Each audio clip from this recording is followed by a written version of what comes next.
दू हजार लड़का पढ़ियन तर गरीब के बच्चा भी IAS DM SP बनी कि ना बनी।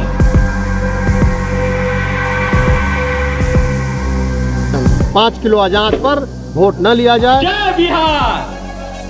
और व्हाट्सएप यूनिवर्सिटी के लोग हैं, उन्होंने भारत की राजनीति पर, बिहार की राजनीति पर कब्जा कर लिया है।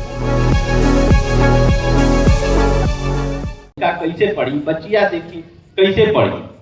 तो पढ़े खातिर 15 साल तक के बच्चा खातिर वर्ल्ड क्लास शिक्षा जो अभिषेक सांस्कृत के मिलल बा, उहे शिक्षा रउआ सभे के भी मिले। ऐसा शिक्षा का व्यवस्था हर ब्लॉक में एक नेतरहाट जैसन स्कूल खुली। एगो नेतरहाट स्कूल 1200 IAS IPS अधिकारी बनैलस, मतलब SP DM ए तरीके का तमाम अधिकारी एगो स्कूल बनैलस। तो सोची हर ब्लॉक में ऐसा स्कूल हो जाए, दू हजार लड़का पढ़ियन तर गरीब के बच्चा भी IAS DM SP बनी कि ना बनी।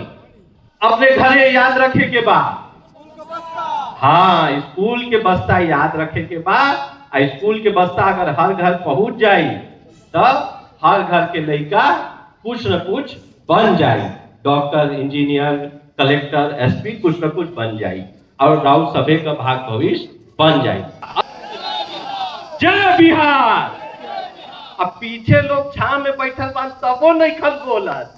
अरे भाई माटी माई सबके न बाड़ी, एक बार पीछे वाला सब लोगन खाती फिर से सब लोग बोलल जाई। तनी बाबा लोग भी बैठल बानी या तनी जवान हम उम्र भी बैठल बानी जा, सब लोग मिल के कहे के बाद जय जय बिहार। हम जय बिहार कहब अपन माटी माई के बात बा। कोई हम प्रशांत जी के नारा नहीं लगवावत, कोई हम हरिवंश भैया के नारा नहीं लगवावत, अपन नारा नहीं लगवावत, अपन माई के नारा लगवावत भाई। तो माई खाती जोर लगावे के बाद तक जय बिहार, जय बिहार। आज रामगढ़ विधानसभा के अंदर देवलिया बाजार के हाई स्कूल के प्रांगण में जो कार्यक्रम हो रहा है, किस विषय पे हो रहा है? मध्य विद्यालय देवलिया के प्रांगण में जनसुराज की तरफ से मैं भावी प्रत्याशी राजवंश सिंह, पूर्व DSP बिहार पुलिस, घर मेरा डायरेक्ट है, तो पार्टी का निर्देश था कि एक सभा आयोजित किया जाए। तो उसी क्रम में एक सभा यहाँ आयोजित की गई और उसमें हमारे जो केंद्रीय पर्यवेक्षक थे अभिषेक सांकृत जी और शऊद आलम साहब उर्फ लड्डू खान जी दोनों आए थे। और बाकी जो यहाँ रामगढ़ की विधानसभा की जनता है, खासकर जो गरीब गुरबा लोग थे जो आपने देखा, वो सभी आए हैं। मुख्य उद्देश्य क्या था आज के कार्यक्रम का? जैसा कि आप जानते हैं, पिछले 2 अक्टूबर को हमारी पार्टी पैदा हुई है।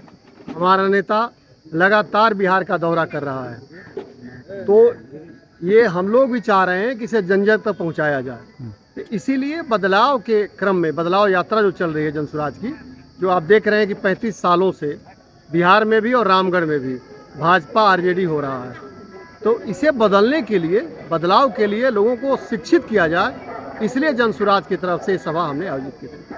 आपको ऐसा लगता है कि जो लोग भी सभा में सम्मिलित हुए थे वो कहीं ना कहीं वोट के रूप में या फिर जनसुराज के समर्थन के रूप में तब्दील हो पाएंगे?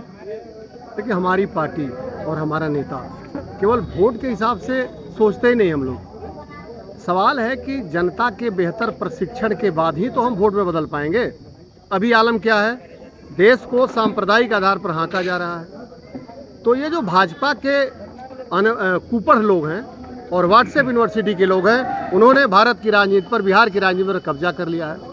बिहार जयप्रकाश नारायण की समाजवादियों की धरती है और उसे सत्ता के कुछ लोगों ने भाजपा के साथ अपवित्र गठजोड़ करके सत्ता पर कब्जा कर लिया है।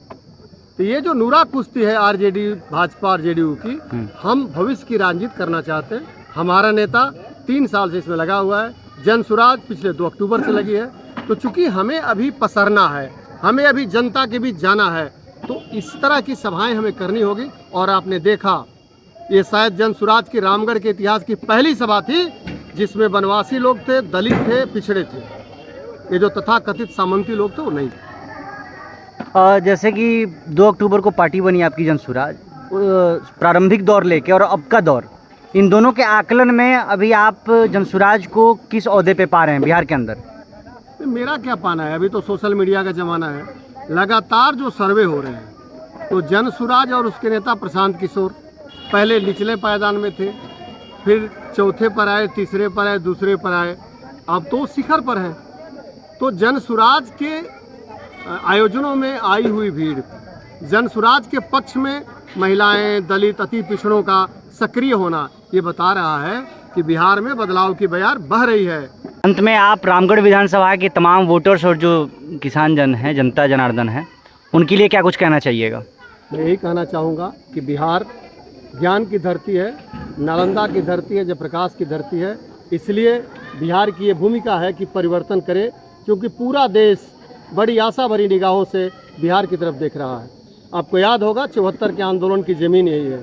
इसलिए जो जनसुराज का नारा है व्यवस्था परिवर्तन, हम विधायक बनने के लिए काम नहीं कर रहे हैं, हम सत्ता में आने के लिए काम नहीं कर रहे हैं। हम ये व्यवस्था बदलना चाहते हैं जिसमें पलायन रुके, बच्चों की बेहतर शिक्षा हो और सशक्तिकरण हो गरीबों का, असली सशक्तिकरण। 5 किलो अनाज पर वोट न लिया जाए, धार्मिक आधार पर और जातिगत आधार पर ध्रुवीकरण न किया जाए। हम पढ़ाई की तरफ जनता को ले जाना चाहते हैं, वृद्धों का पेंशन बढ़ाना चाहते हैं और जो स्टैंडर्ड एजुकेशन होता है वो हम लाना चाहते हैं।